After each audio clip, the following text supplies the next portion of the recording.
자, 하우머니 오늘은 어떤 정보 알아볼지 기대되는데요. 돈을 아는 남자 백영찬 팀장님께서 또 준비를 해주셨습니다. 네, 요즘 많이 검색어 중에 실시간으로 올라가고 있는 주요 단어가 있는데요. 목돈 안 드는 전세제도 이것에 대해서 좋은 정보를 준비해봤습니다. 네, 요즘 부동산 시장에서 떨어질 줄 모르는 게 전세 가격이고 또 찾을 수가 없는 게 전세 매물이다 이런 말들이 있는데 자, 목돈 안 드는 전세제도 있다면 무엇보다 유용할 것 같아요. 빨리 알려주세요. 네, 넓은 의미에서는 맞습니다. 근데 목돈이 안 된다는 것뿐이지 돈은 들긴 들거든요. 그렇죠. 예, 실제로 목돈 안 드는 전세 제도를 만들기 위해서 박근혜 대통령이 이른바 렌트 푸어들을 대상으로 내놓은 공약입니다. 그래서 이르면 이달부터 관련 공약에 따른 금융 상품들이 시중 은행별로 출시될 예정이라고 합니다. 네. 일단 렌트 푸어 신조어긴 하지만 굉장히 심각한 사회적 문제잖아요. 어떤 개념인지 좀 짚고 한번 오늘 이야기 나눠볼까요? 네.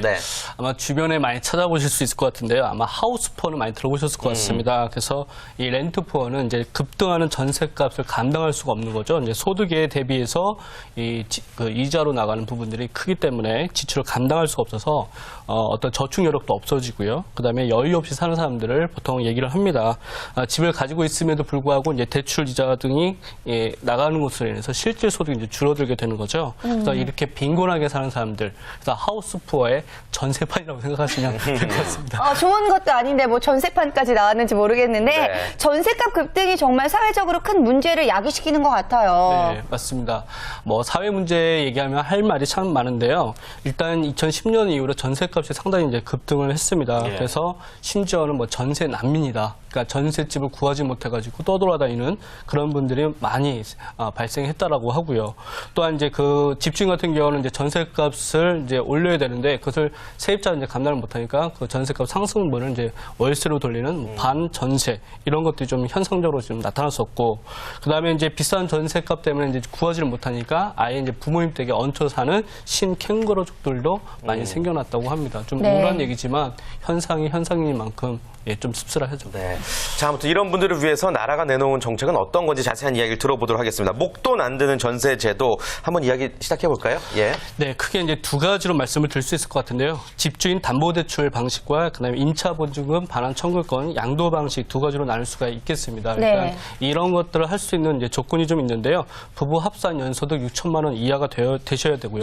그다음에 무주택 가구주가 이제 전세 보증금으로 3억 원, 수도권 기준이고 지방 같은 경우는 2억 원 이하의 주택을 임차할 때 이제 적용이 된다고 합니다. 두 가지 방식이 있는데 그렇다면은 집주인 담보대출 방식 이건 어떤 시스템으로 운영이 되는 건가요? 네, 말이 참 재밌죠. 집주인 담보대출. 그러니까 집주인이 자기 집을 가지고 담보대출을 받아서 그 대출받은 그 대출금을 가지고 세입자에게 일단 전세 보증금으로 주게 되는 거죠. 대신 그 대출을 받게 되면 이자가 발생하지 않습니까? 그 이자를 이제 세입자가 이게 납부하는 방식입니다. 그래서 우리은행에서 비롯해서 이제 일부 시중은행들이 관련 상품을 이제 준비하고 있다고 하고요. 수도권 같은 경우는 최대 5천만 원, 그다음에 지방 같은 경우는 3천만 원까지 이제 대출이 가능하다고 합니다. 아까도 말씀드렸던 것처럼 돈은 들지만 목돈이 안 드는 제도인 거죠.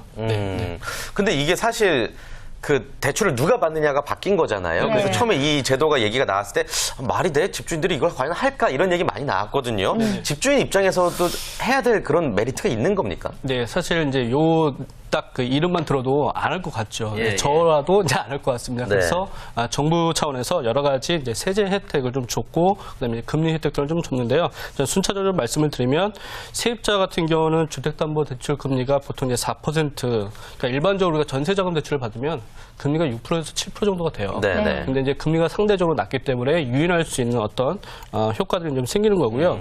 집주인 같은 경우에는 예를 들어서 이제 5천만 원 은행에서 대출을 받아서 세입자에게 전세 보증금을 줬다라고 하면 이자 연 4%에 해당되는 돈이 연간 한 200만 원 정도 됩니다. 그래서 월 한 16만 6,666원 정확하게 얘기하면 그 정도 부담하는 거니까 상당히 그 부담이 많이 적게 되는, 금리에 대한 부담이 이제 적게 되는 상황들이 생기게 되는 거죠. 좀 부족한 것 같아요. 집주인에게 뭔가 조금 더 메리트가 있어야 될 것 같은데 어떤 이점이 특별히 있는 거죠? 네, 그래서 하나 더 준 거죠. 그래서 그게 이제 세제 혜택입니다. 그래서 정부는 최대한 할 수 있는 게 세금으로 뭔가 이게 감면 혜택을 이제 주는 건데요. 그 이자 납입액, 이자 내는 분은 아까 세입자라고 했거든요. 그 이자 납입액의 40%를 소득공제를 집주인이 받을 받을 수 있게끔 했고요. 네. 그다음에 재산세나 종합부동세 같은 이제 감면 혜택을 좀 줬습니다. 그래서 이런 것들이 좀 입법화됐는데요.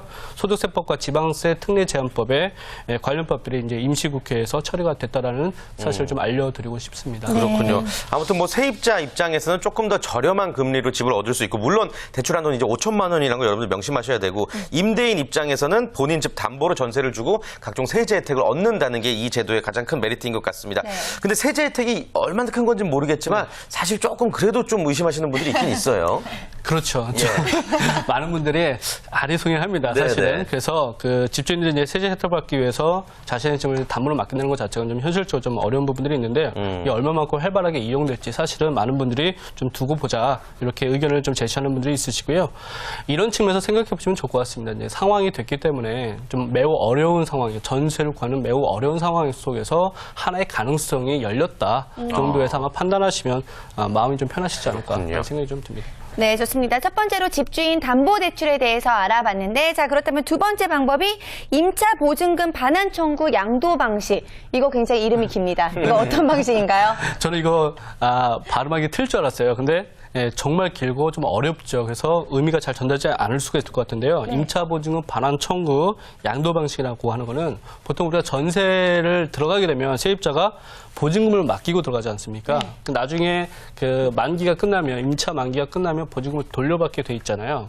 이 돌려받는 권한을 은행에다가 대출받는 은행에다가 양도 말 그대로 주는 겁니다. 네. 그래서 나중에 그 변제권을 은행이 먼저 가져갈 수 있도록 하게 된 거죠. 이것이 이제 주택 임대차 보호법상 요번에 하게 된 경우고요.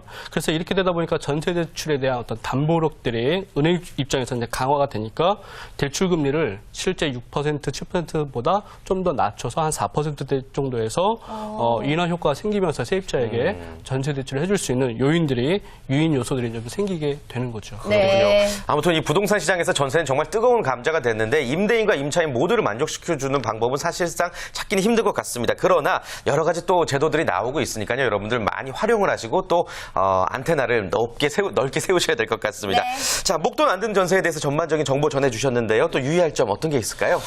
일단 앞전에 말씀드렸던 집주인 담보대출 같은 경우는 그 이자를 납입하는 분이 이제 세입자입니다. 그래서 세입자가 이자를 못 낼 경우도 좀 생각을 하셔야겠죠. 그래서 집주인 같은 경우는 이 제도를 만약에 고려를 하신다고 한다면 세입자의 그런 납입 여력을 좀 한번 확인해 보실 필요가 있을 것 같고요. 그다음에 이자의 상당 부분을 선납을 좀 해야 됩니다. 그래서 그런 선납에 대한 목돈의 부담, 그 목돈 지출에 대한 좀 부담이 좀 있을 것 같고요. 한 가지 더 말씀을 드리고 싶은 거는 이제 이 금리가 가장 중요한데 이 금리를 좀 비교하시면서 이 대출에 대한 어떤 판단들을 좀 하셨으면 좋을 것 같습니다. 네, 정말 집을 사는 것만큼이나 전세도 이제 아무래도 꼼꼼한 전략과 계산이 필요할 것 같은데 조금 전에 말씀해 주셨던 금리 부분에 있어서 어떻게 하면 좀 잘 나에게 맞게 알아볼 수가 있을까요? 확실히 이제 예리하신데요. 네. 그 주택금융공사에 들어가시게 되면 소비자들의 전세자금 대출의 금리 비교를 좀 이렇게 해놨습니다. 그래서 은행별 전세대출 금리가 나와 있는데요. 이것도 이달부터 매주 월요일마다 이렇게 공시를 한다고 합니다. 그래서 새로 생긴 제도이고요. 주택금융공사 사이트를 방문하시면 친절하게 확인 받으실 수가 있을 것 같습니다. 그래서 신규 대출 고객분들께서는 그 선택하신 변동금리나 고정금리의 어떤 형태와 이제 기준금리의 어떤 변동 그런 어떤 추세들을 좀 확인하시면서 은행별 기간별 차이를 좀 고려하시면서 자기에게 적절한 어떤 금융상품을 선택하시는 게 좋을 것 같습니다. 네, 좋습니다. 자, 오늘 하우머니를 통해서 이 목돈 안 드는 전세 제도에 대해서 잘 알아봤습니다. 다음 주에도 역시 유용한 정보 기대해 볼게요.